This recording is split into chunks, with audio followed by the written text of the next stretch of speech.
হযরত খালিদ রাদিয়াল্লাহু তাআলা মিশর যুদ্ধে মিশরের বাদশাহ ওনাকে দাওয়াত দিয়েছিলেন। তো খালিদ তো অনেক লম্বা ছিলেন, ওনার উচ্চতা ওরা মেপে স্বর্ণের গেট বানাইছে হযরত খালিদের জন্য। খালিদ বিন ওয়ালিদ 125টা লড়াই করেছেন, একটাতেও জিতে মানে পরাজিত হন নাই। 125টার মধ্যে বিজয়ী হয়েছেন, বিশ্ব ইতিহাসে এরকম নাই। তো সেই খালিদকে দাওয়াত দিয়েছেন, উচ্চতা মেপে 4 আঙ্গুল নিচু করে স্বর্ণের গেট বানাইছে, মানে খালিদের মাথা নোয়াইবে।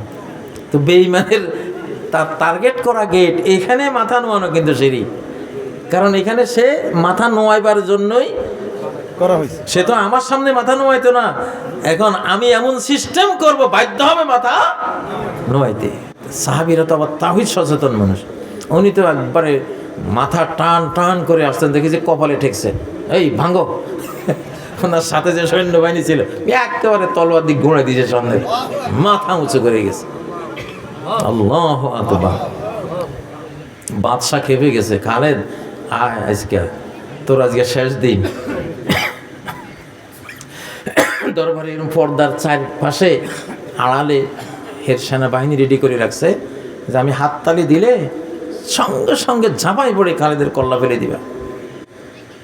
তো বাদশা খালিদের পাশে বসা, কথা কইতে কইতে হঠাৎ হাততালি দিয়েছে, আর দেখে যে চতুর্দিক থেকে তলোয়ার নিয়ে ছুটছে। খালিদ সঙ্গে সঙ্গে ওনার হাসাতে তো তলোয়ার রাজার এখানে ধরছে, এক্ষণে ওরা তো 10 কদম আইসে আমারটা ফেলবো, আর তোরটা তো আমি এক্ষণে ফেলে দেব।